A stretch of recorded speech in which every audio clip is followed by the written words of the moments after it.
जोहार दोस्तों, मैं जफर इकबाल आप सभी लोगों का स्वागत करता हूं आपके अपने YouTube channel Ayesha career cafe में। जैसा कि दोस्तों आप लोग को थंबनेल से पता ही चल गया होगा कि आज हम लोग बात करेंगे छयहर कहानी संग्रह जिसके रचयिता चितरंजन महतो चित्रा जी हैं, उनकी चौथी कहानी बूबा एगो कहानी कही दे के वस्तुनिष्ठ प्रश्नों यानी ऑब्जेक्टिव क्वेश्चन के बारे में, क्योंकि इस कहानी को मैंने पहले ही अपने चैनल में जो है अपलोड किया हुआ है। आप इसे जो है सो वहाँ से देख सकते हैं या फिर डिस्क्रिप्शन बॉक्स में मैंने जो है सो इसका लिंक डाल दिया है। आप उस कहानी को वहाँ से आप अच्छी तरह से देख सकते हैं और उसे समझ सकते हैं, और कहानी को समझ जाएंगे तो इससे संबंधित जितने भी वस्तुनिष्ठ प्रश्न होंगे वो काफ़ी आसानी से आपके बनेंगे। तो चलिए शुरुआत करते हैं दोस्तों। पहला प्रश्न दोस्तों जो कि आपके स्क्रीन के ऊपर में है, बूबा एगो कहानी कही दे कि लिखवैया रात, यानी बूबा एगो कहानी कही दे किसने लिखी है? ए वासुदेव महतो, बी चितरंजन महतो चित्रा, सी ए के झा और डी शांति भारत। तो इसका आंसर होगा बी नंबर चितरंजन महतो चित्रा। दूसरा नंबर प्रश्न, ई कहानी में कौन महीना के जिक्र करल गेल है, यानी इस कहानी में किस महीना का जिक्र चर्चा किया गया है? ए पूस, बी जेठ, सी अगहन और डी बैसाख। तो इसका आंसर होगा सी नंबर अगहन, अगहन कर महीना रहे। तीसरा जो है, ई कहानी के मुख्य पात्र कौन है, यानी इस कहानी के मुख्य पात्र कौन है? ए राम नारायण, बी रोहन सोहन, सी रघु और डी गंगाराम। इसका आंसर होगा सी डी गंगाराम। गंगाराम जो बूढ़ा होते हैं और बच्चों को कहानियां सुनाते हैं, जिसका स्वभाव काफ़ी हंसमुख भी रहता है ना, तो वो इसका आंसर होगा ऑप्शन नंबर डी गंगाराम। चौथा नंबर क्वेश्चन, गंगाराम बूढ़ा कर स्वभाव कैसन हलै, यानी गंगाराम बूढ़ा का स्वभाव कैसा था? ए हंसमुख, बी चिड़चिड़ा, सी गुस्सैल और डी शांत। तो इसका आंसर होगा ऑप्शन नंबर ए हंसमुख। पांचवा नंबर, जे सोब राजा कर माल देवो हलथिन ओकरा कर कहल जा हलै, जो राजा को माल यानी पैसा देते थे मालगुजारी, उसको क्या कहा जाता था? ए कमिया, बी मजूरा, सी रैयत और डी धांगर। तो इसका आंसर होगा सी रैयत। रैयत जो है राजा को मालगुजारी देते थे। सी गांव में मालगुजारी वसूले खातिर केकरा रखल जाल है, यानी गांव में मालगुजारी वसूलने के लिए किसको रखा गया था? ए अंग्रेज के, बी रैयत के, सी गांव के मुखिया के और डी जिम्मेदार यानी जमींदार के। तो गांव में मालगुजारी वसूलने, ये रैयतों से मालगुजारी वसूलने के लिए जिम्मेदार या जमींदार को रखा गया था, इसलिए इसका आंसर होगा ऑप्शन नंबर डी जिम्मेदार। सातवां नंबर प्रश्न देखिए, गांव में हाक पारे खातिर कौन घूमे हले? गांव में हाक पारने के लिए इन्फॉर्मेशन देने के लिए कौन घूमता था? ए रैयत, बी चौकीदार, सी गोड़ायत, डी जिम्मेदार। तो इसका आंसर होगा सी नंबर गोड़ायत। आठवां नंबर प्रश्न, अर्जन घटे लागलैन ब्लैंक बढ़े लगलैन।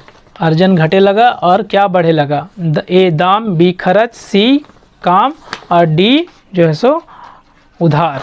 इसका आंसर होगा ऑप्शन नंबर बी खर्च, यानी अर्जन घटे लागले और खर्च बढ़े लागले। नौवां नंबर प्रश्न, तीन आमदनी ब्लैंक खर्चा। तीन आमदनी कितना खर्चा? ए 12, बी 11, सी 14 और डी 13। तो इसका आंसर होगा ऑप्शन नंबर डी 13, यानी तीन आमदनी 13 खर्चा। 10वां नंबर प्रश्न, दीनानाथ भंडारी कर कई गो गांव डूबले। दीनानाथ भंडारी के अंतर्गत जितने भी गांव थे कितने गांव डूबे? ए 5 गो, बी सी 6 गो, सी 7 गो और डी 8 गो। तो इसका आंसर होगा बी नंबर 6 गो, यानी दीनानाथ भंडारी के अंदर में 6 गांव थे वो डूब गए। 11 नंबर, कौन जिम्मेदार बाद में मोद मताल भय गए, यानी कौन जिम्मेदार जो है सो बाद में जो है सो मोद मताल काफ़ी शराब पीने लगे थे? तो ए नंबर फागू मांझी, बी तीर्था मुंडा, सी सहजदेव चौधरी और डी जो है सो दीनानाथ भंडारी। तो इसका आंसर होगा सी सहजदेव चौधरी, यानी सहजदेव चौधरी जो है सो पूरा पियक्कड़ मौत मताल हो गया था। 12 नंबर प्रश्न, तीर्था मुंडा और फागू मांझी कौन सांप लेके घोलटल पोलटल रहोल थीन? तीर्था मुंडा और फागू मांझी जो है सो किस सांप की तरह जो है सो पिखा के घोलटल पोलटल रहते थे? ए नाग सांप, बी धमना, सी होरहोरवा और डी अजगर। तो इसका आंसर होगा डी अजगर, यानी अजगर सांप लेके वो लोग घोलटल पोलटल रहता था।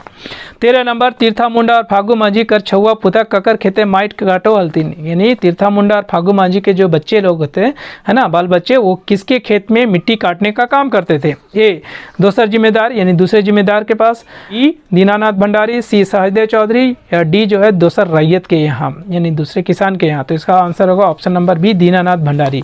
दीनानाथ भंडारी के खेतों में जो है सो इनके बच्चे मिट्टी काटने का काम करते थे।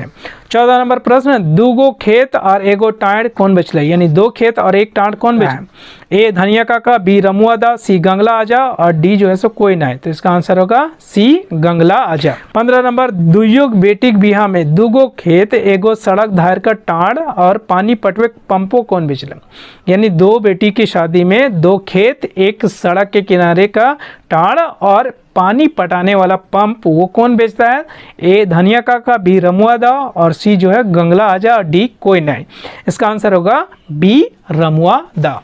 16 नंबर प्रश्न देखिए, ई कहानी कौन औजार ने वर्णन नहीं करल, यानी इस कहानी में किस औजार का वर्णन नहीं किया गया है? ए टांगा, बी तलवार, सी बैसला और डी फरसा, यानी इस कहानी में किस औजार के वर्णन नहीं है? तो इसका आंसर होगा बी तलवार, यानी टांगा, बैसला और फरसा का वर्णन है, तलवार का नहीं है। 17 नंबर प्रश्न, दारू पी के लड़ाई झगड़ा करे घटना बेसी ले बेसी कौन सामाजिक है, यानी दारू पी के लड़ाई झगड़ा करने की घटना किस समाज में ज़्यादा होती है? ए सोब समाज है, यानी सभी समाज में, बी महतो समाज, सी आदिवासी समाज है और डी कुर्मीय समाज है। तो इसका आंसर होगा सी आदिवासी समाज है। आदिवासी समाज में पी खा के लड़ाई झगड़ा करने की घटना ज़्यादा होती है। 18 नंबर, बिना सर शिकार मछली मौत के ककरा खाना ना खिला ले, यानी बिना मांस मछली और दारू के किसका खाना जो है सो नहीं खिलाता था? ए राजा कर, बी रैयत कर, सी अंग्रेज कर और डी जिम्मेदार कर, यानी इसका आंसर होगा डी नंबर जिम्मेदार कर, यानी जिम्मेदार लोग जो थे बिना सर शिकार मछली मौत के खाना नहीं खाते थे। 19 नंबर प्रश्न, ककर छुआ पता शहर जाकर नौकरी चाकरी करे लागल, यानी किसके जो बाल बच्चे शहर जाकर नौकरी चाकरी करने लगते हैं? ए नंबर दीनानाथ भंडारी, बी सहजदेव चौधरी, सी फागू मांझी और डी तीर्था मुंडा। तो इसका आंसर होगा ए दीनानाथ भंडारी। दीनानाथ भंडारी के बच्चे चूँकि पढ़े लिखे होते हैं, शहर जाके वो लोग अपनी स्थिति को देखते हुए नौकरी चाकरी करने लगते हैं।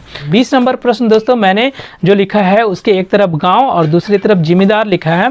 हालांकि कहीं भी कहानी में क्रमशः का प्रयोग नहीं किया है, रेस्पेक्टिवली का प्रयोग नहीं किया गया है कि इन जगहों के जिम्मेदार यहीं के थे, लेकिन कहानी के हिसाब से अगर मेरा ये आ जाता है कि किस जगह के कौन कौन जिम्मेदार थे तो आप इसको ऐसे लिख सकते हैं, लेकिन क्रमशः नहीं लिखा गया, इस बात को आपको ध्यान में रखना है। जैसे ए भदुआगढ़ा, भदुआगढ़ा के जो जिम्मेदार हैं वो दीनानाथ भंडारी, दूसरा ढेपचू टाँड़ के सहजदेव चौधरी, तीसरा बागलता के फागू मांझी और चौथा CRD तीर्था मुंडा। एक बार फिर से मैं रिपीट कर दूं कि इन गांवों के जिम्मेदारों का वर्णन इस कहानी में दिया गया है, लेकिन क्रमशः नहीं लिखा गया है कि ये इनके है।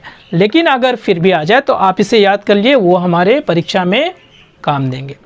तो इस प्रकार दोस्तों कुल मिला के 20 वस्तुनिष्ठ प्रश्न इस कहानी से बने हैं। उम्मीद है कि ये आप लोगों के एग्जाम के लिए काफ़ी फायदेमंद साबित होगा।